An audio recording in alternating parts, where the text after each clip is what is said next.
Some of this might work its way around to the other side of the fence where the neighbor is. Definitely will. But if they're not taking care of their side of the fence, it means they don't really care, so they really don't have a license to complain. I don't know about this. I don't subscribe to that if they don't take care of it, they don't care. There are a fair amount of people that we interact with that like natural fences. They don't want to stain it. They want it to look natural. Check this out. This is 3 years old. Take a look at the stairs that are built off the back of the house. Pressure treated lumber, 3 years old. You tell me which one you'd rather have as a fence. The cedar. Absolutely the cedar. Lots of folks out there, they're like, oh, I love the look of grade cedar. I'm like, there's no way in hell you're gonna tell me that's sexy. The only people who like grayed out cedar are either crazy or lazy. If you don't agree with my opinion, you're wrong, and you're probably crazy and lazy. This reaction video, sponsored by Nationwide Industries, but Nationwide Industries is more than just a sponsor. I legitimately enjoy doing business with them, both with the Cornerstone 2 hinges and the Trident latch that we use on our pool gates, or on their full line of chain link hardware. They're great people to work with. I appreciate them a lot. If you're looking for a supplier, you should check them out too. All right, guys, today's video is titled Restore Your Fence, $200 Weekend Project. If you know the channel, you know this guy, Jeff with Home Renovation DIY. So it looks like we are restoring a fence for $200. Should be interesting. Today we are talking about this thing right here, Captain Ugly. This fence is 3 years old, and it is a cedar fence, and it's already gone to mold and to fungus. I don't know. I mean, cedar fences that gray out, we have customers all the time that actually prefer them to look natural. I wouldn't call it ugly, especially it's cedar. There's worse materials out there to build fence with. It says 3 years old. It's already gone to mold and fungus. I don't see it, but we'll probably, take his word for it. But it does look like it's got quite a bit of UV damage. You can see it. Obviously, it's gray, but you can see under the rails still have quite a bit of color left in them. Typical for a younger fence that's it probably gets afternoon sunlight, so that very top is protected through the morning and midday, and just gets hit right in the afternoon. Yeah, let's see what else we got. To show you how to clean this up and get a professional finish on it so that it'll last 50 years instead of 20 before it rots out. So if we're renovating this fence to where it'll last 50 years instead of 20, but the fence is already built, interested to see how he treats the posts themselves at or below ground level. I mean, that's 90% of fence failures due to rot are the posts rotting off just right below grade, so in the aerobic zone of the soil. Interested to see how he approaches that. When you got a gray fence, you got to clean it first. We're using this deck cleaner. Basically, it's a bucket of bleach. Okay, and sodium hypochlorite, but okay. It's a concentrate. If you read the instructions, it'll tell you if it's not bad, you can mix it one per 8. So this is like, what, a gallon? Yeah. You can go 1 per 8 gallons, and that's great. And if it's really ugly, you can go 1 or 3. The point is this, bleach, whenever it comes in contact with organic, like fungus and mold, it gets destroyed as it does the killing. Okay. That makes sense. It's sacrificial. So if this fence were just really gnarly green, it had visible growth on it, 1 to 3 would probably be right. This fence doesn't look bad to me. I mean, I'd like to know what you guys think in the comments below, but don't see a lot of organic growth. He says 3 years old, so it hasn't had that long to get really out of shape. If you're not sure and you don't want to work that hard, just go to 1 to 3, and that's what we're going to do. 2 different modes of thought here, right? So one would be start with the lightest and work your way up to heavier. The other way would sound like it's Jeff's way, would be to start with the harshest possible and then just less work. But the problem with sodium hypochlorite is, so it kills organics, and it's indiscriminate, meaning that any mold or fungus it finds in that fence, it will kill it. Whatever organics it comes in contact with, it will likely kill them, or at least really hurt them. So we're talking about the grass. It'll typically kill the grass under the fence. Now, not everyone loses too much sleep over that. I mean, if you got bushes or trees nearby and you splash some bleach on, depending on how much you splash on them, it could really do some damage. I would have probably started at the other end of the spectrum. Started off the lightest possible, see what kind of results we get, and then maybe amp it up a little bit, or simply reapply, trying not to do any damage to that around you or to the neighbor's to the neighbor's property. We have a major labor shortage, so if you're going to do anything around your house, consider just getting the job done yourself. Here we go. Don't pour too fast. I don't love that he's doing this without gloves. So this is concentrated sodium hypochlorite. So he hasn't watered it down yet. It's not the harshest chemical in the world, but You would like to see them with some gloves and probably some eye protection on. If it were to splash up in your eyes, bleach is not fun to get in your face. Sodium hypochlorite is no joke. Pour on the side like this. See, if you go like this, you're gonna get all kinds of air. But you go like this, okay, you got a lot more control and you're not gonna glug, which means it won't splash. Boom. Remember, it's bleach, so if you're gonna be weird about it and make all kinds of splashing, wear glasses. Well, yeah, he just handled this bucket, and you saw it splash around a little bit, and then he wiped his face with his hands. That is a pretty good reason to wear gloves, right? It's not necessarily worrying about splashing us in the face, which it certainly could. Anything you touch with hands is going to transfer it to whatever you're touching. So you could easily get this sodium hypochlorite, the bleach, in your eyes. I'm putting all this in a pail for a reason, because I got a deck brush. I stick it on a pole, but here's the deal. My deck brush is a little bit too wide to get in this pail. First order business is cut off a little bit of the deck brush. So he doesn't want to work hard, but he definitely wants to apply it probably one of the most difficult ways possible. And maybe not technically difficult, but as far as like general labor technical, it's going to take forever to apply that. Buy a pump-up sprayer. They're not much at a Lowe's, Home Depot, or Menards, and the results are going to be pretty consistent with what I bet Jeff finds himself with. That is the perfect size for a deck brush. Now I can get all the way to the bottom of that pail. Good to go. Now this is really simple. Because it's bleach, the goal really is to get this water from here to the top and let it run down. And remember, some of this might work its way around to the other side of the fence where the neighbor is. It definitely will. But if they're not taking care of their side of the fence, it means they don't really care, so they really don't have a license to complain. I don't know about this. It definitely will work its way around. I mean, this wood is 3 years old, it's aged, and it's dry. So it's definitely going to wick it. So on the edges, over the top, through any knots, it's definitely going to wick it through. They will definitely see bleached fence on the edges of their fence and on knotholes. It's going to look polka dotted and striped. It's going to have some clean, some not. I don't subscribe to that. If they don't take care of it, they don't care. There are a fair amount of people that we interact with that like natural fences. They don't want to stain it. They want it to look natural. So I don't know. This is a great way to end up with an upset customer on the other side of the fence. All right. Now the reason I'm doing this is because we just saw him clean the top here, and this is why I say the pump-up sprayer would probably be the preferred method. One, you're not sloshing bleach around the fence and getting it on the yard and trees, shrubs, whatever. But also, you can get up in all of your nooks and crannies here too. So the brush, it will get into nooks and crannies, but not as well as spraying it into all of the corners. You're really going to probably end up missing some. Is it the end of the world? No. But if we're talking about making it look professional, I think you should really consider applying it like a professional would. I'm going to be staining my finish deck as well. Just sloshes it everywhere.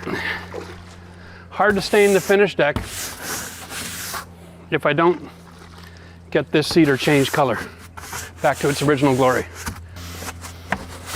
It's actually not going to go back to its original glory. You will bring some color back, but if you think about what bleach does in general, you put bleach on, get bleach on your clothes, well, it bleaches the color out, right? So these boards, so he's gonna wash it, clean it, whatever. Hopefully, then he'll rinse it and then leave it to dry. Once he comes back to stain it, it's going to be fairly white, or at least it's going to lack much color at all. Don't use sodium hypochlorite or bleach or deck wash or whatever thinking you're going to get the original color back. That's probably not going to happen. You know, cedar actually costs almost twice as much as pressure-treated lumber. But instead of using pressure-treated lumber, they use cedar. And then it goes gray. Here, this is a joke. Check this out. This is 3 years old. Take a look at the stairs that are built off the back of the house. Pressure-treated lumber, 3 years old. You tell me which one you'd rather have as a fence. The cedar. Absolutely the cedar. As a guy that works with wood, you would want cedar. Cedar is a longer lasting product. It's a better product in general. Regardless of how our customers are going to treat their fence and maintain it, cedar is the choice. Treated pine materials, especially for fencing, are just not great quality. Even if it was a pressure treated fence and you waited a couple of years before you put your stain on it, you could still put a cedar color stain on pressure treated and it would look exactly the same. Except for it would be warped and twisted and bowed because it was treated pine and not cedar. But, yeah. Lots of folks out there, they're like, oh, I love the look of grade cedar. I'm like, there's no way in hell you're going to tell me that's sexy. The only people who like grayed out cedar are either crazy or lazy. If you don't agree with my opinion, you're wrong, and you're probably crazy and lazy. And there's more than one opinion out there. I mean, like I said, there are a lot of people that prefer a natural fence over a stained fence or a vinyl fence or anything like that. It's just because someone doesn't agree with our thoughts. I prefer a stained fence. I think it looks great, but I'm not going to call our customers that prefer to leave it natural crazy or lazy. I'm starting back at the beginning just because it works better in the sun. It's not a very sunny day today. I don't know. What do you guys think? I've never heard that bleach works better in the sun. Sodium hypochlorite isn't really like a UV activated chemical. I might be wrong. If you guys in the comment section have any idea about this, I've never heard that sodium hypochlorite is UV activated. So think about it. If you just bought a house, maybe make staining your fence a priority so you don't have to go through all this hassle. A good penetrating stain with UV protection is going to last 5 to 7 years before you have to reapply. I'm interested to see which stain he rolls up with. He did a video, the last video of his that we reviewed, not the one that he filed a suit about, but there's another one. He really pushed this stain. I mean, just above and beyond, and come to find out, it was a stain that he was importing, like he was distributing. So this one, when it started, it didn't say anything about a product endorsement. So interested to see what product he pushes. That's probably a common theme on his channel, though, that I've noticed is plenty of product placement, but no product placement announcements. And yes, I could have used a paint stick. It's the same thread. And if you're working in a place where you don't have a lot of space, you can't have that sodium hypochlorite is just dripping everywhere. You really want to be careful with how you handle sodium hypochlorite. It's the main active component in bleach. That's what it does. It bleaches things. So you don't really want to be slopping it around and letting it drip everywhere. I love how a good solid rubber hose like this, it's like kink-free. And then somebody comes along and makes something that looks like a solid rubber hose, but it's kind of like a mixture of rubber and plastic. It's just not the same quality, but designed to look like it. The old days, if it was green, it was plastic. If it was black, it was rubber. Life was simple. Now they make imitation plastic to look like rubber. Starts to sound like my dad. You know, back in my day, when hoses were hoses, and you could trust them. So obviously this stuff works. The secret here really is pressure, getting in the grooves. And to clean out the grain, you've got to brush with the grain.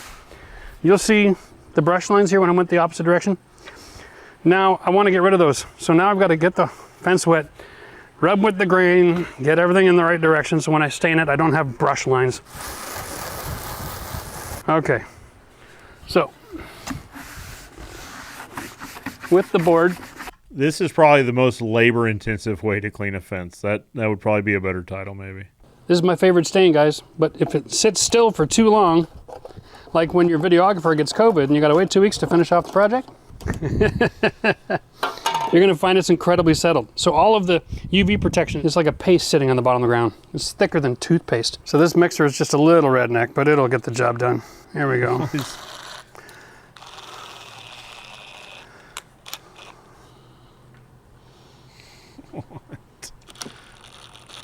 I like how his shirt says, do it right, do it yourself. If you're going to wear a shirt like that, you should probably do it right, though. That would probably be the best advice here. Watch feet. I don't know that just running a 2x4 on the bottom of the pail is going to mix it really well. And not to mention, I mean, the stain is expensive, so you want to save every drop you can. Better to have 80% of your stain UV protection than none at all. I don't even know what that means. Why? All right, so basically the concept is this. You wash your fence down, it starts to dry, you start working where it's just... I mean, Jeff is presenting himself as a professional and trying to teach people how to do this in a DIY fashion. This feels like more of a DIY video, just as we're seeing some of the methods. And it looks like that wood... So he's getting ready to stain this fence, but the panels are still wet, so he's staining this right after he's washed it. Really want to let it dry. He hasn't checked the moisture. The wood moisture needs to be below 15% for it to accept a penetrating stain. I would hazard to bet the wood that looks wet behind him is above 15%. The wood itself is actually a higher level of moisture at this point. The pores are open and ready to receive a stain. And we're going to use what's called a penetrating sealer stain. Quick history lesson. We used to use oil back in the day. Oh, save the planet, we stopped with oil. And we had to cut down twice as many trees because the fences didn't last because we were using a water-based product. Okay, maybe we go back to oil. Then somebody came up with new water-based penetrating stain so we can get rid of oil again.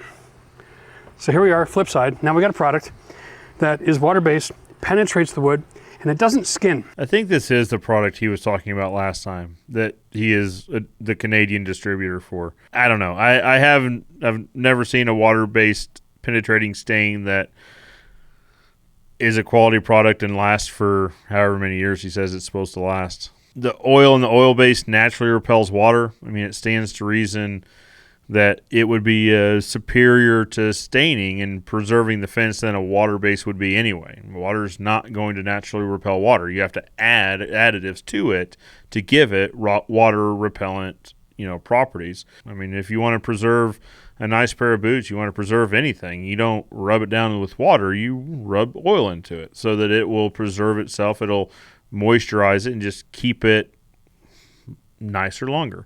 I differ on this, on our opinions on stain here. I prefer a nice oil-based penetrating stain. Most products that are out there, oil included, skins on the surface. It sits on the surface, okay? There's your oil.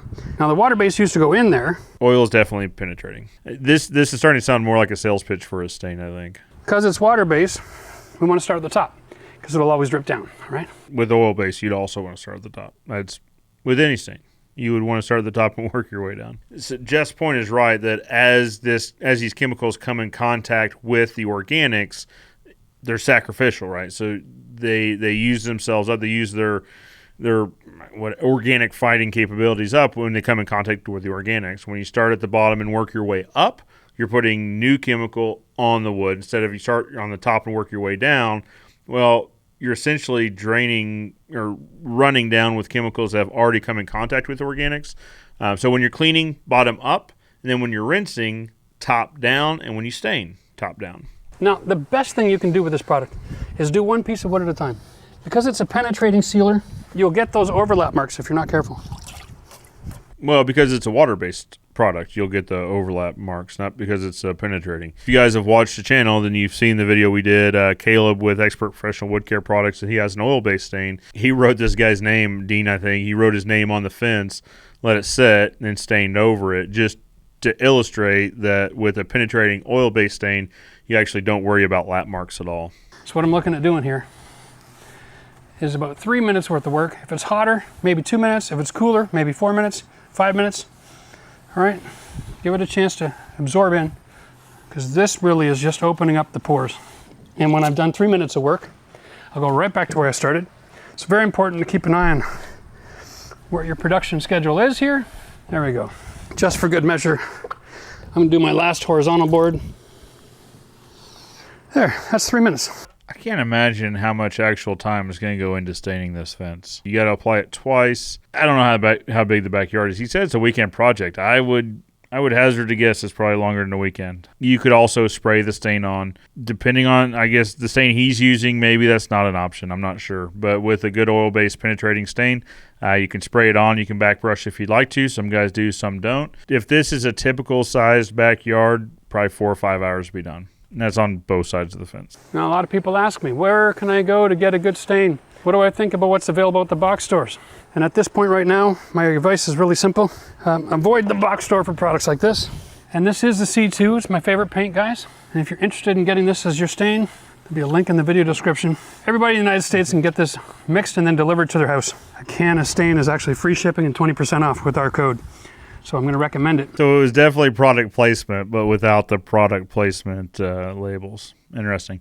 Guys, let me know what you think about Jeff's way of cleaning and staining a fence. Would you do it the same way? What would you do differently? Can't wait to meet you guys in the comments. For now, I'm Joe Everest, a fence expert, reminding you that good fences make good neighbors. And I'll see you next time.